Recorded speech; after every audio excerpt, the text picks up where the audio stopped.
Perkenalkan, nama saya Triwayuni Amin dan teman-teman saya Sharon Dwi Anggraini dan Siti Hairani. Kami dari kelompok 4. Kami di sini akan menjelaskan tentang asuhan kebidanan postpartum.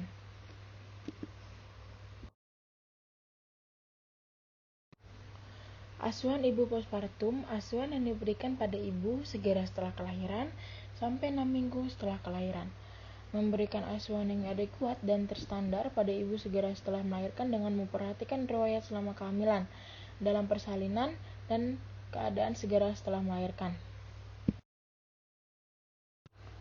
Adapun tujuan asuhan postpartum ini, yang pertama, menjaga kesehatan ibu dan bayi, baik fisik maupun psikologis, mendeteksi masalah, mengobati dan merujuk bila terjadi komplikasi pada ibu maupun bayi, memberikan pendidikan kesehatan tentang perawatan kesehatan diri, nutrisi, KB atau keluarga berencana, menyusui, pemberian imunisasi pada bayi dan perawatan bayi sehat, memberikan pelayanan KB, mendapatkan kesehatan emosional.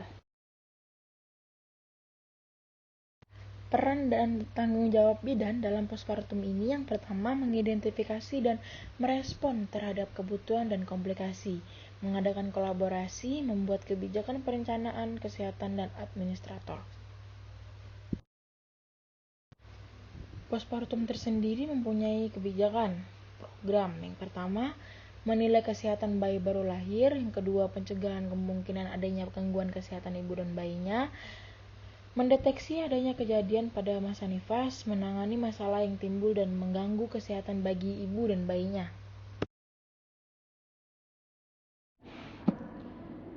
Jadwal kunjungan postpartum. Kunjungan pertama 6-8 jam postpartum.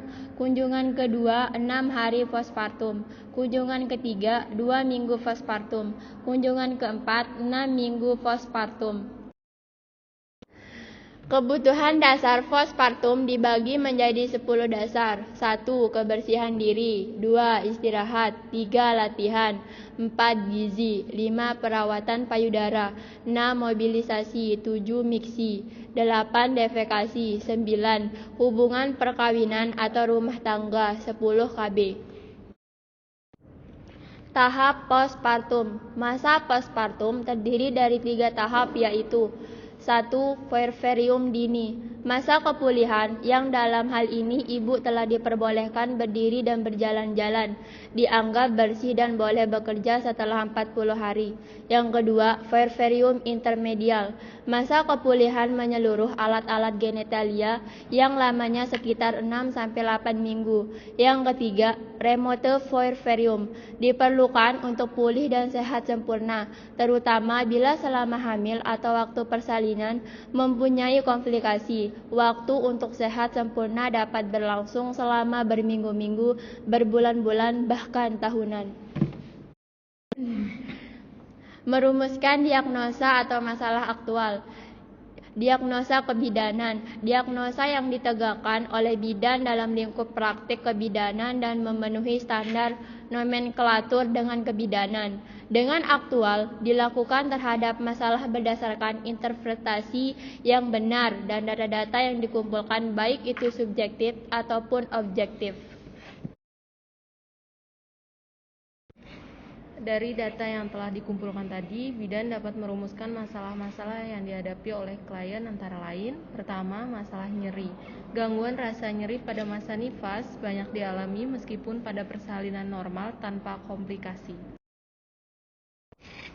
Gangguan rasa nyeri yang bisa dialami oleh ibu diantaranya nyeri perineum, konstipasi, hemoroid, diuresis, after pain, dan pembengkakan payudara.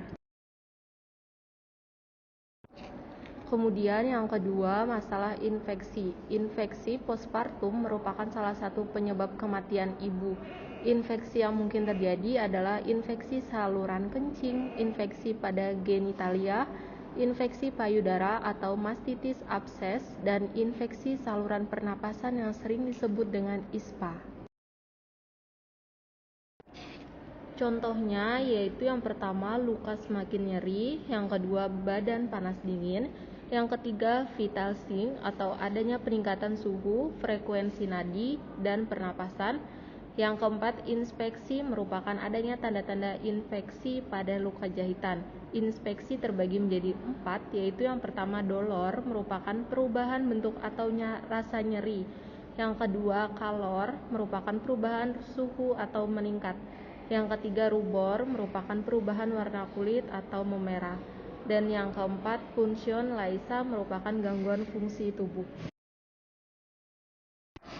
Kemudian yang ketiga, masalah cemas. Rasa cemas sering muncul pada ibu saat masa nifas karena perubahan fisik dan emosi dan masih menyesuaikan diri dengan kehadiran bayi. Pada periode ini disebut masa krisis karena banyak memerlukan perubahan perilaku, nilai, dan peran. Contohnya yaitu yang pertama, pasien mengeluh atau mengatakan cemas, takut, selalu menanyakan keadaan. Yang kedua, ekspresi wajah pasien kelihatan cemas, sedih, dan bingung. Sekian presentasi dari kami dari kelompok 4. Mohon maaf jika ada kekurangan, kesalahan kata. Saya ucapkan terima kasih.